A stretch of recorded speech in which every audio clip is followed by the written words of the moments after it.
आज हम ये जलियांवाला बाग कांड के बारे में 8, 9, 10 के छात्रों को अवगत कराना चाहेंगे। ये ब्लैक बोर्ड पे लिखा हुआ है जलियांवाला बाग कांड। अब आप इसे हमारे वक्तव्य के मुताबिक देखेंगे, पढ़ेंगे, सुनेंगे। उसके बाद जो परिस्थिति होगी हमें जो है विद्यालय के माध्यम से अवगत करावेंगे। मैं सबसे पहले ये जलियांवाला बाग कांड, यह कांड 13 अप्रैल 1919 ईस्वी में हुआ था। इंडिया जब गुलामी के जंजीर में जकड़ी हुई कराह रही थी तो भारतीयों ने तमाम प्रक्रियाएं की। इसमें जो है तमाम क्रांतिकारी उत्पन्न हुए, जो नरम दल के भी नाम से थे, गरम दल के भी नाम से थे। जिसमें नरम दल की अगुवाई महात्मा गांधी कर रहे थे।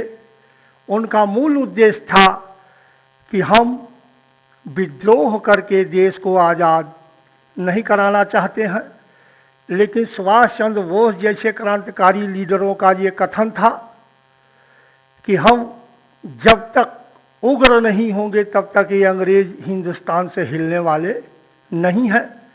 यही लेकर के सूरत में जब सम्मेलन हुआ तो वहाँ पर 2 गुट कांग्रेस में हो गई। एक गुट नरम दल के नाम से बना जिसकी अगुवाई महात्मा गांधी कर रहे थे, दूसरा गरम दल जिसका अगुवाई गोपाल कृष्ण गोखले कर रहे थे। इस तरह से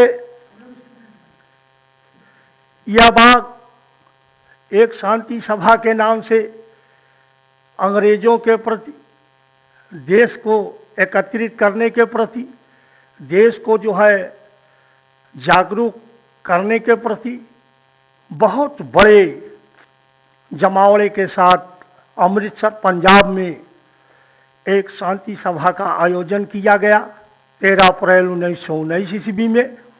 इसमें ये हुआ कि इतनी बड़ी जमात कहाँ पर एकत्रित होगी, तो लोगों ने आह्वान किया कि पंडित जल्ला, ये जो लिखा हुआ है यहाँ पर आप देख रहे हैं, यह बाग पंडित जल्ला ने निर्धारित किया था।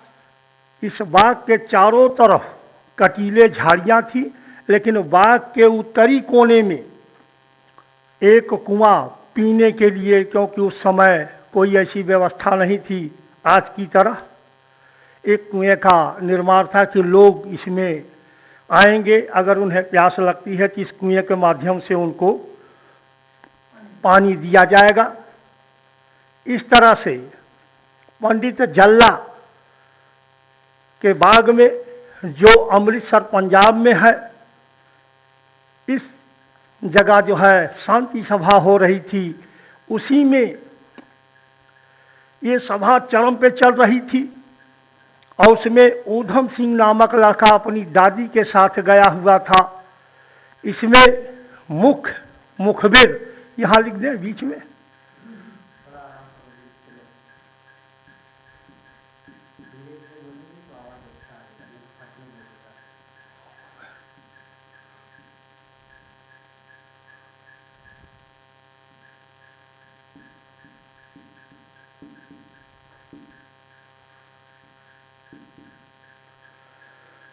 ये अतिरिक्त लिख दिए। इसमें इस सभा चल रही थी। अंग्रेजों ने हिंदुस्तानियों को देखा कि ये कमज़ोर है, गरीब है, लाचार है। उन लोगों ने जो है हिंदुस्तानियों को लालच दे दिया कि अंग्रेज के खिलाफ यदि हिंदुस्तानी कहीं पर भी जनसभा करते रहेंगे तो आप बताने वाले हिंदुस्तानी को स्पेशल इनाम दिया जाएगा। जबकि ये मुखबिर हंसराज उसमें शामिल था। जब देख लिया कि यह सभा बड़ी चरम पे जा रही है और सब लोग एकत्र होने की भावना उत्पन्न कर रहे हैं, तो इन सब परिस्थितियों को देखते हुए हंसराज गोपनीय ढंग से उठा और उठने के बाद वो सीधे जनरल डायर के ऑफिस में पहुंचा और जनरल डायर को पूरे जलियांवाले बाग शांति सभा को अवगत कराया। अब ये समझिए जो ही मुखबिर के जरिए, ये मुखबिर था हंसराज।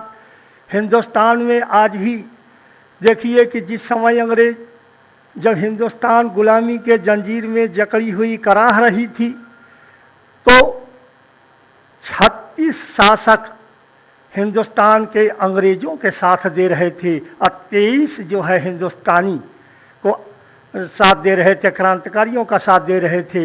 यहीं पर अंतर देख लीजिए।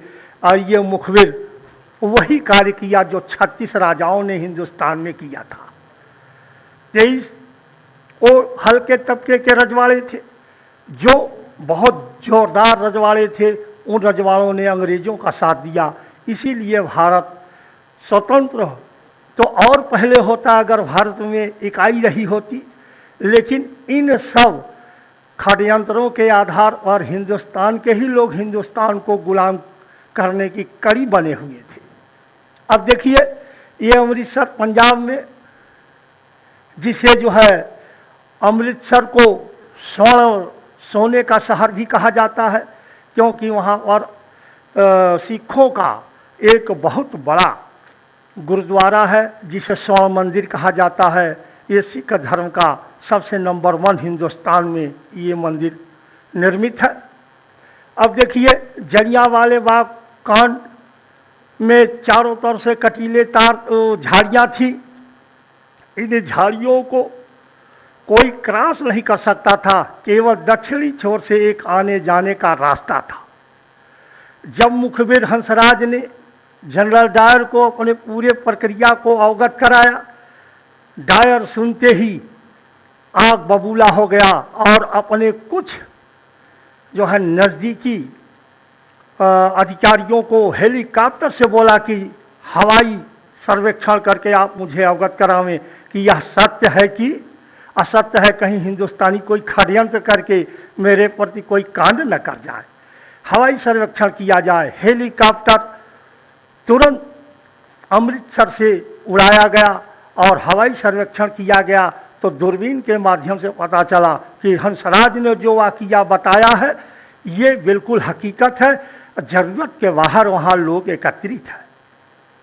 इन सब बिंदुओं को सुनने, जानने, देखने के बाद जनरल डायर ने हिंदुस्तान के ही बटालियन को लेकर, हिंदुस्तान के ही सिपाही थे, उनको लेकर के हजारों की तादाद में बैक डोर से, जिस साइड से आने जाने का केवल एक ही छोर था, उसी छोर से वो जो है उस बाग में पीछे जो है आकर के पूरे सिपाहियों को तैनात कर दिया। बिना अल्टीमेटम दिए अपने सैनिकों को आदेशित कर दिया कि इनको जो है एक तरफ से भूंस दिया जाए, एक भी हिंदुस्तानी यहाँ से जीवित न जाने पावे। इन सब परिस्थितियों को, सारी प्रक्रियाओं को यह लड़का ऊधम सिंह सुन रहा था, लेकिन जब तक लोग संभलते तब तक डायर ने आदेशित कर दिया कि इनको गोली से उड़ाओ। और जब गोलियों की तड़तड़ाहट मच गई तो लोग जान बचाने के लिए कुछ जरूरत के बाहर तो लोग कुएं में कूदने शुरू कर दिए। कुआं पट गया। इसके बाद दाएं बाएं भागते रहे। जो लोग भागते रहे वो लोग गोलियों से उड़ते रहे। जो जमीन पर लेट गए वो तो मृतक के समान होकर के, अंग्रेज ने यही समझा कि जो लेटे हुए हैं ये सब मृतक हो गए हैं। ऊधम सिंह 9 वर्ष का लड़का था। ये बार बार अपना सर उठा करके देखना चाहता था कि कौन है गोली चलवा दिया, क्यों चलवा दिया, लेकिन उसकी दादी उसको बार बार दबाती थी, बेटा नीचे रहो, हाँ नहीं तो तुम जो है हमारा पूरा परिवार जा चुका है, तुम ही एक बचे हो और मैं बूढ़ी हूँ, इसलिए तुम दबे रहो। बार बार वो दबोच करके नीचे जो है लेटाए हुए थी, लेकिन ऊधम सिंह उतावला हो करके दाएं बाएं देख रहा था। इतने पर भी यही एक लड़का ऐसा था जो जलियांवाले बाग कांड को आंखों से देखा था और चश्मदीद देखा था। बंद कर दिया। इस तरह से ऊधम सिंह वहां से जब जनरल डायर लोगों को भुजवा करके अब तुरंत के तुरंत वहां से जो है वापसी लिया, और तब जो है उसकी दादी, ऊधम सिंह की दादी ने ऊधम सिंह को लेकर के अपने परिजनों को मृतक देखकर रोते हुए वो जो है अपने उस छोटे बच्चे को लेकर जा रही थी। बार बार ऊधम सिंह अपने दादी से आह्वान कर रहा था, दादी ये किसने गोली चलवाया।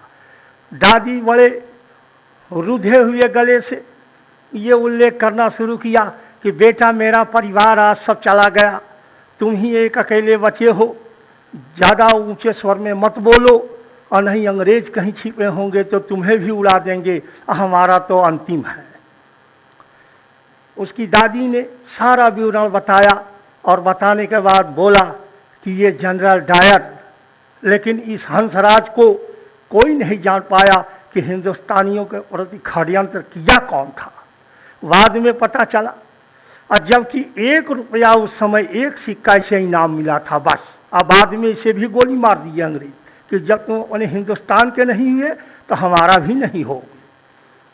अंततः ऊधम सिंह ने रास्ते में ही अपने दादी से यह संकल्प लिया कि दादी याद रखना, जब तक हम जनरल डायर को गोली से नहीं उड़ा लेंगे तब तक मैं चैन से हिंदुस्तान में नहीं रहूंगा।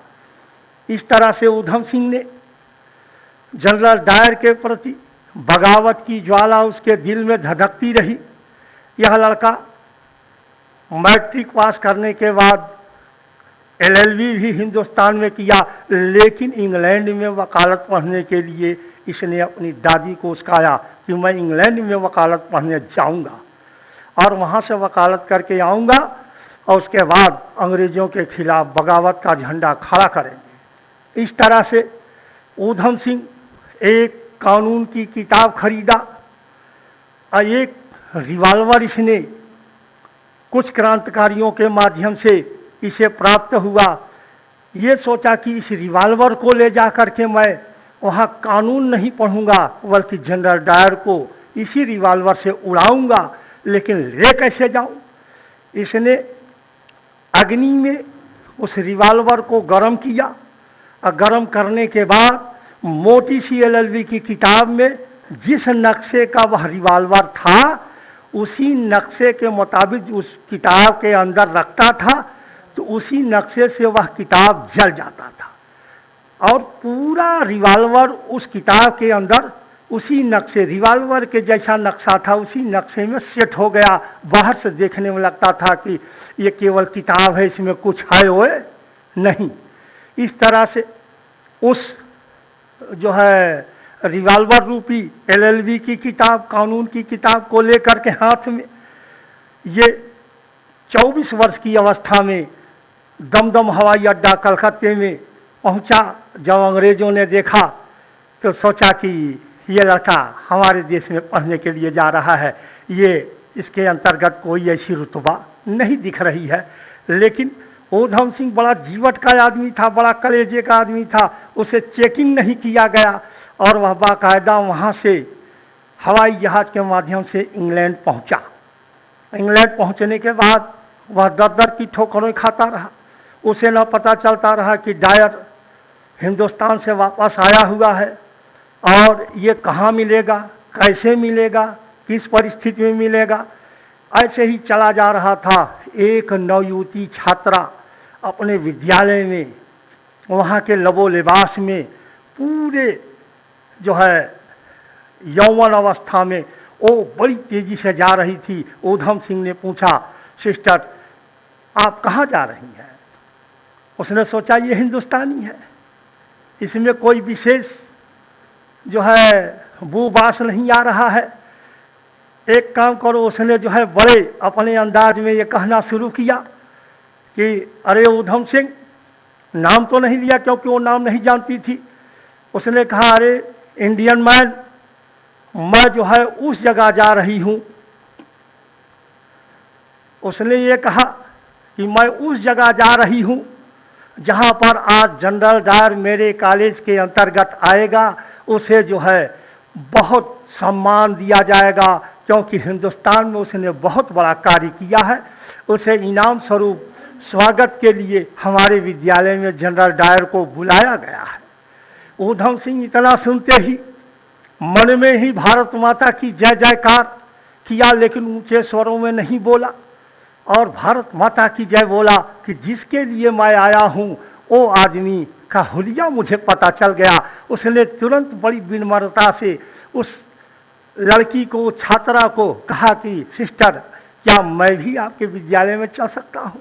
बोला बेशक चलिए, आपको चलने में कोई उसमें आपत्ति नहीं है। लेकिन वो अपने रूप रंग और तौर तरीके के मुताबिक सीटों पर नहीं बैठा, क्योंकि वो हिंदुस्तानी था। सारे अंग्रेज जो है सीट पर बैठे हुए थे।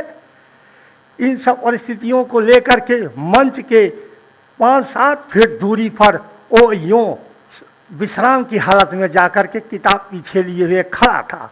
लेकिन उसमें ये चयनित कर रहा था कि डायर इसमें है कौन। अनेक जो है वहाँ के अधिकारी आए, अपना वक्तव्य देते रहे और अपनी अपनी वाहवाही बताते रहे। तालियों से उसकी स्वागत की जा रही थी।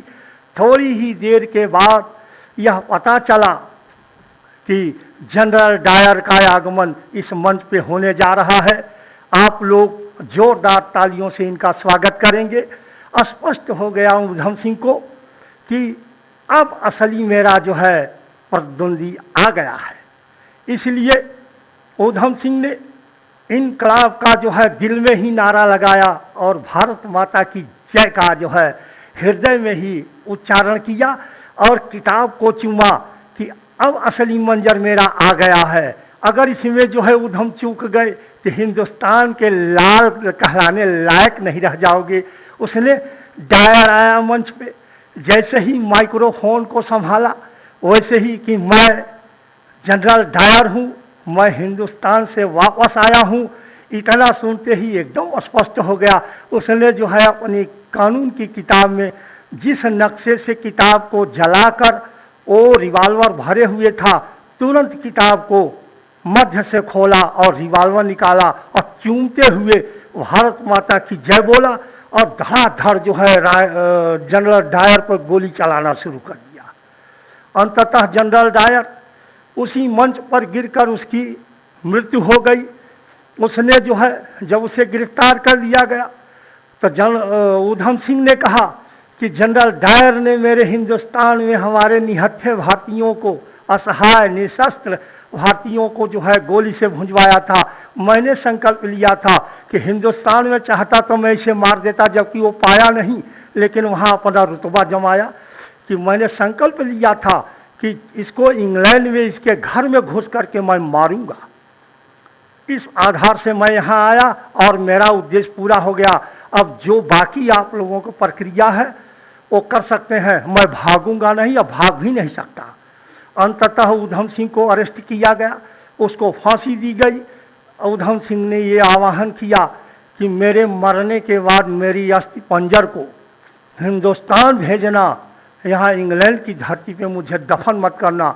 जो मेरा दिली इच्छा था कि जलियांवाले बाग कांड में इन्होंने इतना नरसंहार किया था, उसके बदले में समझिए कि उसके 3 गुना मैं खुश हूँ कि मैं अकेले जनरल डायर को गोली से उड़ा दिया।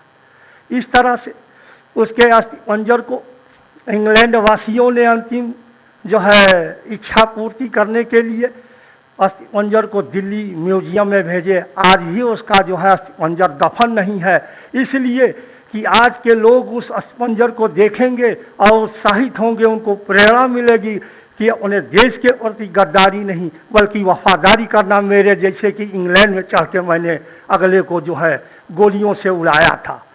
यही शब्दों के साथ 8th class, 9th class, 10th class के छात्रों को मैं ये तबसरा दिया। इसमें जो आप लोगों को देखने, सुनने, पढ़ने के बाद स्थिति आवे या कोई प्रश्न इसमें उठे तो वो इसी वीडियो के माध्यम से आप मुझे अवगत कराइएगा। फिर निकट में हमें अवगत कराया जाएगा उसका तुरंत उत्तर आपको बड़े सरल शब्दों में दिया जाएगा।